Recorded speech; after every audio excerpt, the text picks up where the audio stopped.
사랑하는 서당증과 함께 믿음의 가족 여러분, 수요일 매일감사 예배를 주님 앞에 올려드리겠습니다.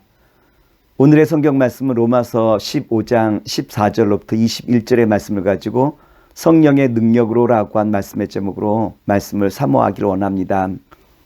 로마는 바울에게 있어서 아주 특별한 곳이었어요. 성경에 보면 바울이 로마에 가고자 했지만 갈 수 없었던 것이 로마라고 한 곳 아니었겠습니까? 로마서 15장 22절 말씀입니다. 그러므로 또한 내가 너희에게 가려 하던 것이 여러 번 막혔더니, 이처럼 바울이 로마에 가기를 원했지만 하나님께서 막으셔서 갈 수 없었던 곳이었는데, 성경에 보면 바울이 예루살렘에 연보 헌금을 전달하려다가 붙잡혀 감옥에 갇히게 되어지고, 바울이 유대인들의 송사에 말려 로마에 가게 되어졌죠. 그래서 바울은 감옥에서 재판받기 위하여 로마라고 한 것까지 끌려가게 되어져요. 이처럼 바울이 로마에서 죄인의 신부로 갇혀 있다가 석방된 이후에 로마에서 순교하게 되었지 않습니까? 바울이 로마 서신을 기록했을 때 있었던 장소가 고린도라고 한 지역이었어요. 사도행전 18장에 보면 이때 바울의 동력자가 누구냐 하면 브리스가와 아굴라라고 하는 이 부부가 바울의 동력자가 되어서 바울의 사역을 많이 도왔던 분 아니겠습니까? 바울 사도는 로마 서신을 기록하여 브리스가와 아굴라에게 이 편지를 전달하게 되어지고 로마 교회까지 전해지게 되어진 거예요. 바울 시대 로마 시의 인구는 약 100만 명 정도였고요. 이 중에 50만 명 정도는 노예와 하층민이었다라고 알려져 있어요. 그러므로 로마라고 한 도시는 왕족과 귀족층에게는 살기 좋은 곳이었을지 모르겠지만 하층민에게는 굉장히 어려운 곳이었겠죠. 특별히 그리스도인들은 로마의 하층민으로 살아가기에 굉장히 어려운 환경 속에서 지금 살아가고 있다라고 보아도 좋을 거예요. 그래서 사도 바울은 지금 하층민으로 살아가고 있는 로마 그리스도인들 향하여 오늘 14절의 말씀 보면 내 형제들아 라고 하는 이 표현을 통해서 그들에게 매우 친밀함을 표하고 있는 모습을 볼 수 있죠. 로마서 15장 14절 말씀입니다. 내 형제들아 너희가 스스로 선함이 가득하고 모든 지식이 차서 능히 서로 권하는 자임을 나도 확신하노라. 바울이 로마 교회 성도들을 이전에 만나거나 그들과 교제를 나눈 적이 없었지만 그럼에도 불구하고 바울은 그들을 향하여 매우 친숙하게 다가서고 있죠. 그렇다면 바울이 왜 이와 같이 친숙하게 다가서고 있는 이유는 어디 있을까요?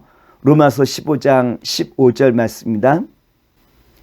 그러나 내가 너희로 다시 생각나게 하려고 하나님께서 내게 주신 은혜로 말미암아 더욱 담대히 대략 너희에게 썼노니.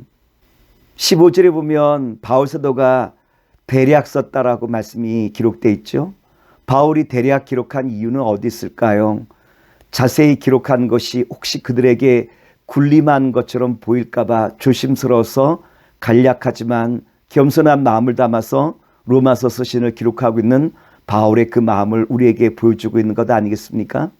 또한 로마 서신을 기록한 이유는 복음을 다시 한번 설명하기 위하여 로마 서신을 기록했다라고 우리에게 말씀해 주시고 있죠. 로마 교회 성도들이 믿어야 할 것과 알아야 할 것과 행해야 할 것을 간략하게 바울이 다시 한번 기록함으로 복음의 길이 어디 있는가라고 하는 것을 보여주기 위한 것이 바울의 목적이었다라고 하는 거예요. 로마서 15장 16절 말씀입니다. 이 은혜는 곧 나로 이방인을 위하여 그리스도 예수의 일꾼이 되어 하나님의 복음의 제사장 직분을 하게 하사 이방인을 제물로 드리는 것이 성령 안에서 거룩하게 되어 받으실 만하게 하려 하심이라. 바울은 하나님께서 내게 주신 은혜를 잘 알고 있었어요. 그 은혜란 무엇인고 하니 예수 그리스도의 일꾼이 되게 하신 것을 바울은 은혜라고 여기고 있죠. 예루살렘에 구제헌금을 전달하러 갔다가 유대인들의 고소가 있어 감옥에 갇히게 되어지고 또한 거기서 정식 재판을 받기 위하여 로마에까지 오게 된 것은 어떤 면이면 인간적으로 생각한다면 어찌 이와 같은 고난이 우리에게 있을 수 있을까?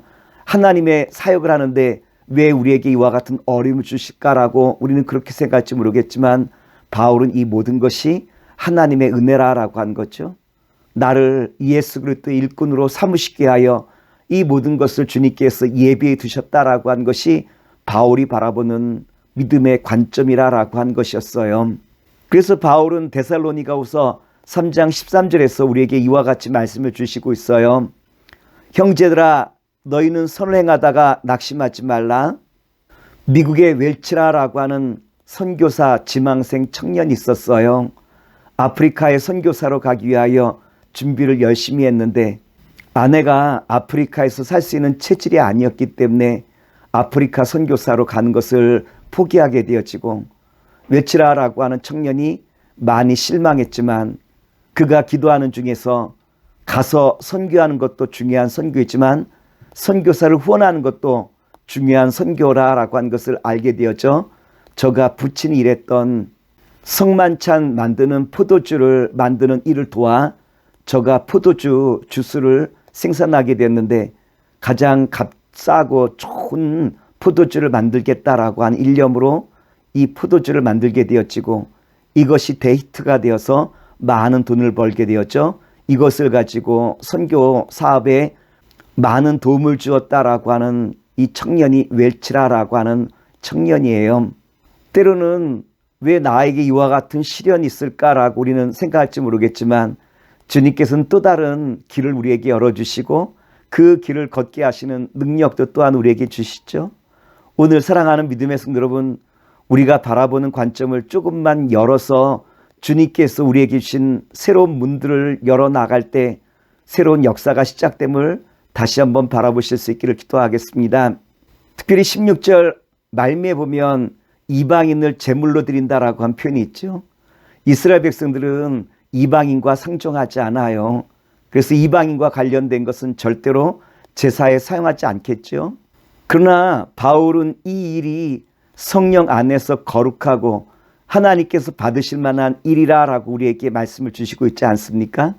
지금까지 유대인들은 혈통이 구원의 통로라 여겼었는데 오늘 바울 사도는 우리에게 무엇을 이야기해 주냐면 예수 그리스도를 믿는 그 믿음으로 말미암아 새로운 구원의 문이 활짝 열리게 되었음을 우리에게 잘 설명해 주시고 있지 않습니까? 로마서 15장 17절 말씀입니다. 그러므로 내가 그리스도 예수 안에서 하나님의 일에 대하여 자랑하는 것이 있거니와. 바울은 지금 자신이 생각하고 이루기 원하는 그 꿈이 다 이루어지진 않았지만 저가 그 마음속에 기뻐하고 감사할 수 있는 것은 하나님의 역사가 눈에 보이기 때문 아니겠습니까? 하나님께서 나를 로마에 이렇게 인도하시는구나라고 하는 하나님의 손길과 하나님의 그 역사를 바라보며 주님 앞에 감사드리고 있는 바울의 모습을 우리에게 보여주시고 있어요. 바울은 하나님의 역사를 바라보며 뭐라고 고백하지요? 로마서 15장 19절 말씀입니다. 표적과 기사의 능력으로 성령의 능력으로 이루어졌으며 그리하여 내가 예루살렘으로부터 두루 행하여 일루리곤까지 그리스도의 복음을 편만하게 전하였노라. 지나고 보니 모든 것이 하나님의 역사였다라고 하는 거예요. 내가 행한 것이 아니라 주의 성령님께서 표적과 기사와 능력을 베풀어 주시고 주님께서 나로 하여금 이 모든 사명을 감당할 수 있도록 지혜와 능력과 권세를 더하여 주심을 바울사도가 지금 고백하고 있는 것 아니겠습니까? 바울사도가 주님의 역사를 알았기에 이제는 쉬운 길로 가지 않겠다라고 하는 거예요. 주님께서 역사하시는 그 길로 나는 바라보며 걷겠노라라고 자신의 사역을 이제는 앞으로 이와 같이 걷겠다라고 고백하고 있는 음성을 들을 수 있죠. 로마서 15장 20절과 21절 말씀입니다. 또 내가 그리스도의 이름을 부르는 곳에는 복음을 전하지 않기를 힘썼노니 이는 남의 터 위에 건축하지 아니하려 함이라. 기록된 바 주의 소식을 받지 못한 자들이 볼 것이요 듣지 못한 자들이 깨달으리라 함과 같으니라. 바울은 이미 복음이 전해진 곳에는 이제는 거기 가서 복음을 전하지 않겠다라고 하는 거예요. 오히려 예수 복음을 듣지 못한 그곳에 가서 주님의 그 영광을 전하기를 원하는 것이 바울의 간절한 마음임을 우리에게 잘 표현해 주고 있죠. 바울이 지금 가슴을 뛰게 하는 것이 뭡니까? 보지 못한 자가 보게 되어지고 듣지 못한 자가 듣게 되어지는 주님이 행하시고 주님이 이끄시는 놀라운 기적의 역사를 바울은 바라보고 있고, 또한 이와 같은 역사가 반드시 이루어질 것이다라고 하는 기쁨이 그 마음에 있다라고 한 것이죠. 오늘 사랑하는 믿음의 성도 여러분, 지금 우리가 걷고 있는 길이 때로는 어렵고 힘든 일처럼 볼지 모르겠지만 아닙니다.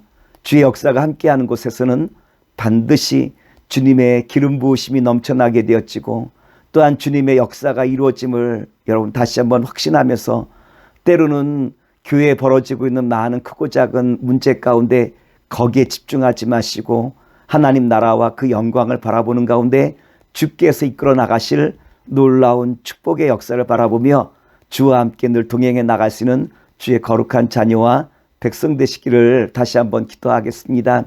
사랑의 주님, 오늘 주신 말씀을 의지하여 오늘 때로는 내가 당하고 있는 현실과 삶의 문제가 너무나 작은 것이어서 때로는 부끄럽기도 하지만 주께서 이루실 그 놀라운 역사를 바라보기에 이제는 주와 함께 믿음으로 주님의 그 역사에 참여하길 원하오니, 주여 우리에게 지혜와 명철과 능력을 더하사 주의 나라와 주의 역사 이뤄가실 수 있는 주님의 신실한 자녀와 백성 되게 하시옵소서.